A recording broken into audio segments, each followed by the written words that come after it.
Hey guys, I'm Nick. Welcome back to another episode of the Scran Line. Now, today we're going to be making a passion fruit pavlova. If you've never made a pavlova before, they're so easy to make and they're so delicious. It's like eating a baked marshmallowy meringue. There are a lot of you guys watching today's video that are not actually subscribed. I want to see my subscriber count grow. It makes me really happy because I love that this community grows. I want everyone to hit the subscribe button, and while you're down there, there's a little bell icon. Hit the bell icon as well because you get notified as soon as there's a new video. I'm going to show you how easy it is to make this pavlova. We're not even going to be using a stand mixer today. We're going to be using a hand mixer, and I know most of you guys have a hand mixer, so there's no excuses here. I want you guys to make this recipe this weekend and post the photos on Instagram. Tag me because I want to hear how much you love this recipe. Let's begin with our meringue. We're going to be adding our egg whites into a large clean bowl, and we're going to be using our hand mixer to whip these up to soft peaks. When you've reached soft peaks, you're going to be adding your sugar in 1 tablespoon at a time. Now, adding it slowly means that you're allowing the sugar and the meringue or the egg whites to become best friends and get to know each other, and you're going to allow that sugar to melt or kind of melt into the meringue. So that's what it's all about. If you don't allow that to happen and you add the sugar too quickly, you're going to end up with the meringue that's not going to be as fluffy and smooth. You're going to add the corn flour in there. You want to sift that in there. We're going to add some white vinegar in there as well, and we're going to mix that in there for about 30 seconds until everything is well combined.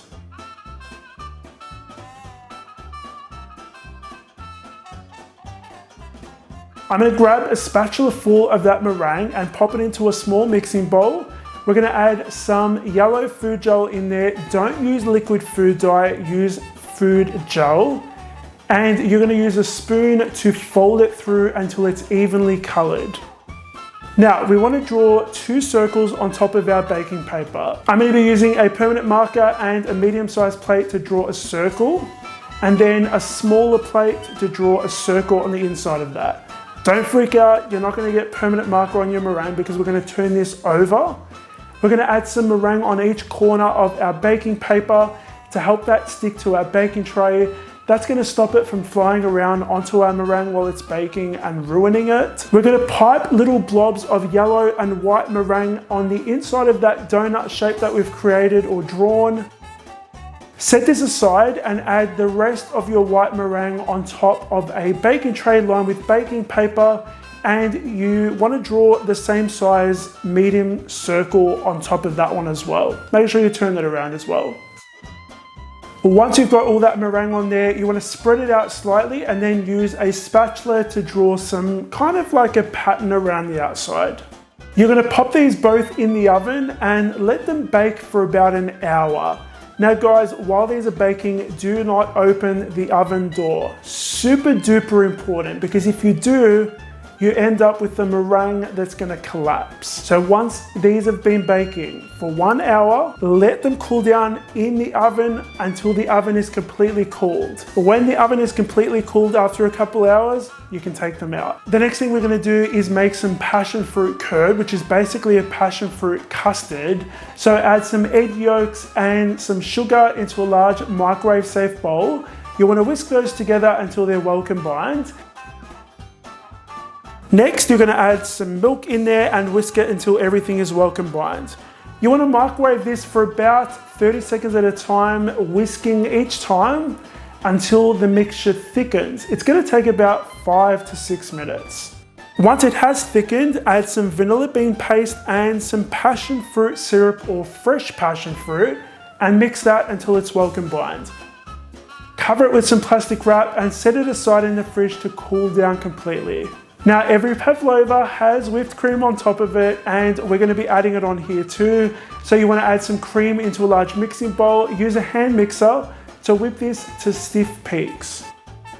Everything is ready to go, so we're going to put this thing together. You want to gently add your pavlova on top of your serving plate. Now you can see there are some cracks on top of our pavlova. That is completely fine. Some pavlovas, depending on your oven, are going to have those cracks.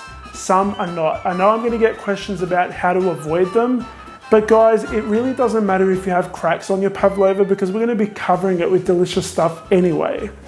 The first thing we're gonna cover it with is our passion fruit curd.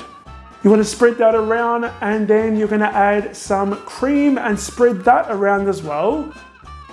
Our meringue crown looks absolutely gorgeous. We're gonna place that on top carefully. We're gonna finish this off by adding some fresh passion fruit on top.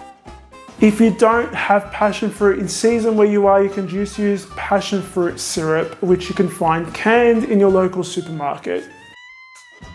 And guys, that is pretty much it. I hope you guys enjoyed watching this video. If you did, make sure you hit the like button. You're gonna find the recipe for this pavlova on my website, thescranline.com. Link for that is in the box below.